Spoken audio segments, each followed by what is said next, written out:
Okay, well, I'm ready. Today we're going to talk about composite functions.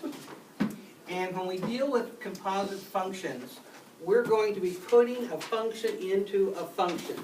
Now, it looks harder than it is. You just have to follow some basic rules. So, if I gave you a function,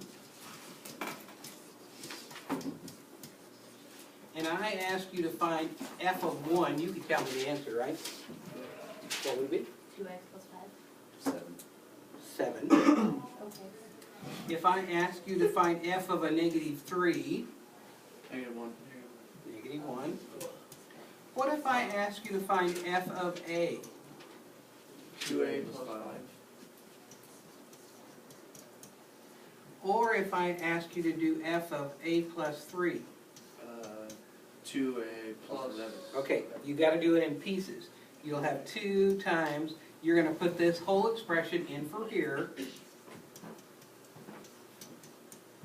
and then you're going to dp.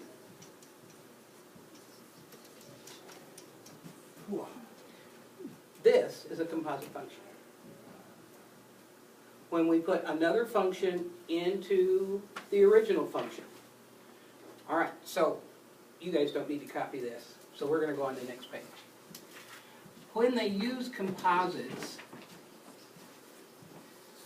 the notation looks like this. It looks like follows. That's not what they mean. What it happens is this is going to be f of g of x. That's what it means. This is basically what we're going to talk about today. All right, so, Alois, give me an f of x. 2x plus 3. Destiny, give me a g of x. 6, negative 6. G of negative 6. Okay. We have 2 functions, very simple functions. So what I want to do is I now want to take f of g of x, which really means f of x with a little circle, g of x. Or, and this is the one I usually go right to, it means I have the first one, and I'm going to stick the other one into the first one. So, I'm going to rewrite this. Well, g of x is really that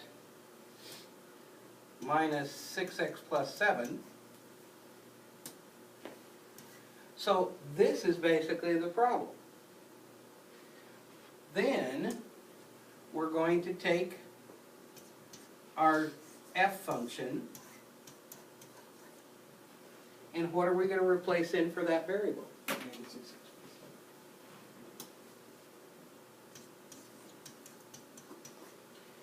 And after that, it's just simplifying. So when we do a composite function, we're going to stick one equation into the variable of the other one. So if I finish this one out, I have a minus 12x plus 14 plus 3, so my final answer would be 12x plus 14. Yeah. Does it really matter which one goes inside? Yes. Okay. Yeah. It does, because if I would do g of f, I wouldn't get the same value. These are not commutative. Okay? That's a good question, though. All right. I want you to copy this down, and I want you to copy the example down. And if you have a different color to put it in for that g of x so it kind of sticks out to you on what you're doing. And then I want to do one more example. I suppose I should get my book out.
Yes or no?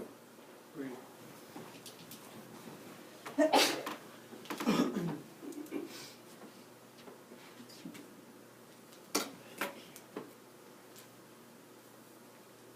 Those are awful sweet.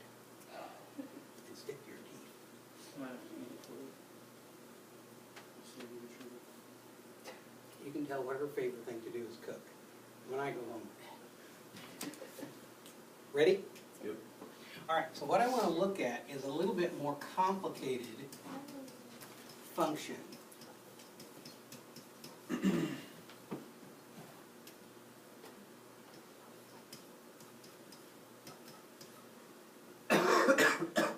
Oh, I'll make it easy. Okay. So, if I ask you to go and do fog, that means I'm going to have the f function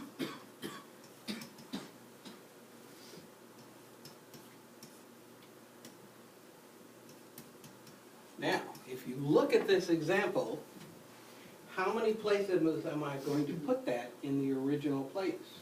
2.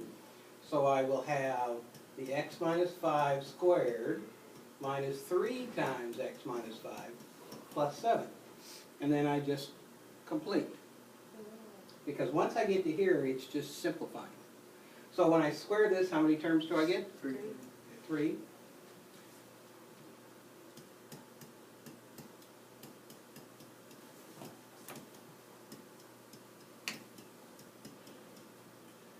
So my answer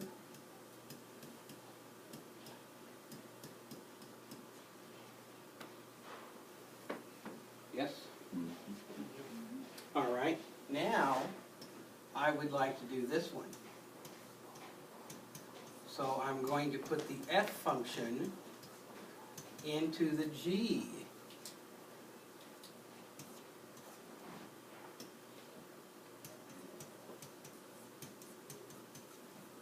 Well, how many places do I have to stick it?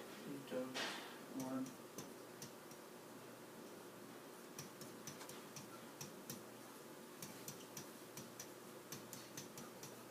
So you can see that it's not commutative when I turn around.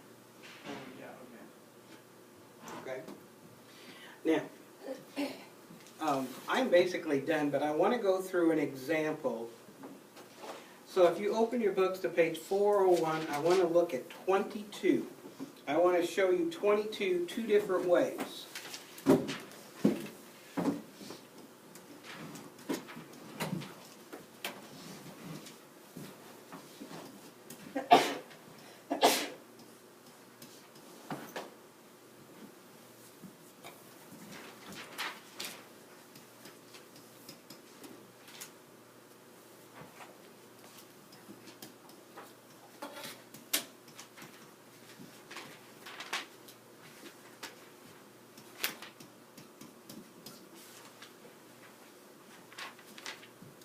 All right, so if you're going to do this, there's two ways to do it.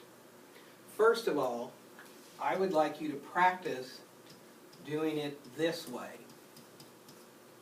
So you know you have the g function is going to go into the h. So I'm going to have, so in other words, the g was a 2x. And then I put this piece into this variable. And so I would simplify. Now, what they're asking us to do is evaluate it at x equals 1. If I put a 1 in here, I get 8. But there is another way I could do the same problem.